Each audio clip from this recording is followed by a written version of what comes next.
हाय, आप सभी को प्रणाम और बोले विभा में आप सबका हार्दिक स्वागत और अभिनंदन। मैं विभा रानी और आज आपके सामने मैं एक बहुत ही महत्वपूर्ण उपन्यास और उसका एक अंश लेकर के आई हूँ। लेकिन इसके पहले अगर अभी तक आपने हमारा चैनल नहीं सब्सक्राइब किया है तो हमारा चैनल सब्सक्राइब कर लीजिए, लाइक कीजिए, कमेंट कीजिए, शेयर कीजिए और बाय मी अ कॉफ़ी के लिंक पर जा कर के आप मेरे लिए कम से कम एक कॉफ़ी और ज़्यादा से ज़्यादा आपकी जितनी मर्जी, जितनी श्रद्धा, उतनी कॉफ़ी लेकर के आप हमें सपोर्ट कर सकते हैं। तो आइए आज जिस उपन्यास की हम चर्चा करने जा रहे हैं उस उपन्यास को लिखने वाली बड़ी मधुर हैं। उनका नाम है ममता सिंह और आकाशवाणी में विविध भारती में वो काम करती हैं और रेडियो सखी ममता सिंह के नाम से जानी जाती हैं। ममता सिंह कहानीकार हैं, बहुत अच्छी कहानियाँ लिखती हैं और ये उनका उपन्यास है, नया उपन्यास अलाव पर कोख। बड़े नए विषय पर यह लिखी गई है रचना, लिखा गया है उपन्यास। और इसके बारे में सबसे पहले तो मैं इसका पाठ करूं, इसके पहले मैं आपको बता दूं कि इस उपन्यास के बारे में हमारे हिंदी साहित्य के बड़े अच्छे और नामी लेखकों ने क्या लिखा है।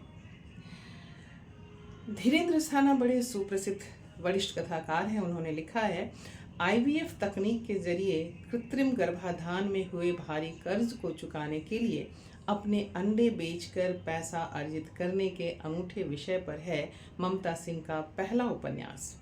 माया नगरी के लोकेल पर सागर और तन्वी की अजब गजब प्रेम कहानी ने पठनीयता को सतत बनाए रखा है। और मनीष वैद्य वरिष्ठ कथाकार हैं, वे लिखते हैं, यह पितृसत्तात्मक समाज की परंपरा में स्त्री और पुरुष की सोच के अंतर की कथा है। यह स्त्री के अपने शरीर से अंडों को भी बेच देने वाले नए बाजार की कथा है और शायद इन सब के जरिए स्त्री के नए संघर्ष के प्रस्थान बिंदु की कथा भी है। और राजेंद्र दानी जी वरिष्ठ कथाकार हैं जबलपुर से, वे लिखते हैं, ममता सिंह ने एकदम आधुनिक विषय का चयन अपने उपन्यास के लिए किया है। उनकी कहानियों में सृजनात्मक सादगी पर तीक्ष्णता पाठकों को पहले भी आकर्षित करती रही है। यह सुखद है कि उपन्यास में भी उन्होंने अपनी शैली को त्यागा नहीं है। ममता सिंह को आप रेडियो पर सुन सकते हैं विविध भारती पर, और यहाँ आप मुझसे सुनिए इनके इस उपन्यास अलाव पर कोख का एक अंश, जिसका सबटाइटल है पत्थर के खुदा पत्थर के सनम। इंसान बहुत कुछ पाने के साथ साथ बहुत कुछ खोता भी है। पाने के बाद इंसान के पास वह सब कुछ होता है जिसे वह सहेजना चाहता है, लेकिन खोने के बाद वह खाली हो जाता है और सहेजने के लिए कुछ बचता नहीं। तन्वी उन दिनों खोने पाने के बीच गोंडोला राइड की तरह हवा में झूलती रहती थी। वह खुद नहीं तय कर पा रही थी कि वह पा रही है या खो रही है। वह पा रही थी मातृत्व सुख, लेकिन चुपके से, हौले से सागर की करीबी को खो रही थी। उसके अपने नजरिए से वह खो रही थी, जबकि सागर के मुताबिक वह पा रही थी। सागर यह मानता था कि अब उसकी ख्वाहिश पूरी हो चुकी है, वह एक संपूर्ण स्त्री बन चुकी है, पर सागर इस बात से अनजान है या अनजान बने रहना चाहता है कि एक आरजू पूरी होती है और दूसरी कतार में खड़ी हो जाती है। आरजुओं का सिलसिला कभी पीछा नहीं छोड़ता। उस रोज जब सूरज पूरी बिल्डिंग को तपाता हुआ घर की खिड़की से कूदकर किताबों की अलमारी में दुबका था, उसका ताप तन्वी के सिर को गर्म कर रहा था। तन्वी का बदन जल रहा था, बुखार 102 डिग्री था। वह रोते हुए बच्चों को कराह कराह कर बारी बारी से चुप करा रही थी। उस वक्त सागर अपने कमरे के कोने में अपनी स्क्रिप्टों में घुसा हुआ था। इस नाटक को उसे एक्ट और डायरेक्ट दोनों करना था। घर में होते हुए भी वह घर में मौजूद नहीं था। उसे किसी बात से कोई सरोकार नहीं था। मीत ने उल्टी कर दी। उसका रोना पंचम सुर से तार सप्तक के माँ तक पहुंचते हुए पड़ोसियों के घर तक पहुंच रहा था। 500 स्क्वायर फीट के छोटे से घर के दूसरे कमरे में सागर अपने नाटक की रिहर्सल कर रहा था। क्या उस तक मासूम बच्चे की ये विकल आवाज नहीं गई होगी? सागर के ठंडेपन और शुष्कता को मिटाने के लिए उसने युक्ति भिड़ाई। उसने बेडरूम और हॉल के बीच के पैसेज में मिहित और सौम्या का पालना डाल दिया। दोनों बच्चों के रोने की जुगलबंदी चल रही थी। तंग आकर सागर ने हौले से अपने कमरे का दरवाजा भिड़ा लिया, पर तन्वी का पारा चढ़ रहा था। वो तो इसी ताक में थी कि बच्चों के रोने की तेज आवाज से सागर के कानों में जूं रेंगे। उसने फौरन दरवाजा पूरा खोला और खुद किचन की बालकनी में जा खड़ी हुई। जी चाहा कानों में रुई लगा ले और रोने की आवाज ना सुनाई दे। वो खुद से सवाल करने लगी कि वह ऐसा कर क्यों रही है। सीधे जाकर के सागर से कह सकती है। तन्वी सागर के मिजाज को जानती है कि वह सड़क की तरह हमेशा अपनी जगह पर स्थिर रहता है। तन्वी को ही बार बार उस तक जाना पड़ता है। तन्वी चाहती है कि सागर पेरेंटिंग में उसका साझेदार बने। वह भी तन्वी के साथ रात भर रोते हुए बच्चों को अपने कंधों पर लेकर के हिलाए और झूला झुलाए। बच्चों की नैप्पी चेंज करने में उसकी मदद करे। बच्चों के लिए नए कपड़े और खिलौने खरीद कर लाए, वो भी बिना कहे। पर सागर को जैसे अपनी एक्टिंग की दुनिया से परे कुछ देखना ही नहीं है। तन्वी की निगाहें बालकनी से बाहर दूर इमारतों पर अटकी थीं, पर मन की आंखों से वह पीछे देख रही थी। वहां पालने पर उसके जिगर के टुकड़ों के रोने की आवाजें थक कर तार सप्तक से मध्य सप्तक तक आ गई थी। रोते हैं जब बच्चे तो रोता है माँ का दिल। तकलीफ बच्चों को नहीं, माँ को ही होती है। उसने आंखों के नीचे घिर आई नमी को पोंछा और बच्चों को गोद में लेकर बेसाख्ता चूमने लगी।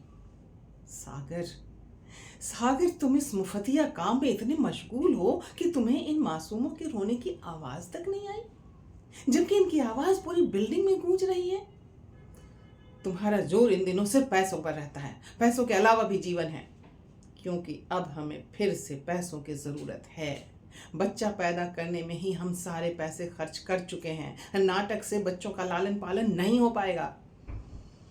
सागर गुस्से और बेचारगी के मिले जुले भाव से तन्वी को देखते हुए सिगरेट का डिब्बा उठाकर उसका रैपर खोलने लगा। भीतर के कमरे में रखे सिस्टम में गाना बज रहा था, हर फिक्र को धुएं में उड़ाता। सागर, क्या एक पिता की जिम्मेदारी बच्चा पैदा करने के बाद खत्म हो जाती है? न मेरा दर्द दिख रहा है, ना ही बच्चों की आवाज ही तुम तक पहुंच रही है। इसीलिए मैं पहले ही मना कर रहा था। मुसीबत तुमने खुद मोल ली है। मतलब double income no kids, double income no kids वाली लाइफ जीना चाहते थे?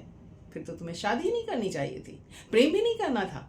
यूनिवर्सिटी कैंपस में छात्रों के बीच खड़े होकर गिटार बजा बजा करके तारीफ बटोरनी थी।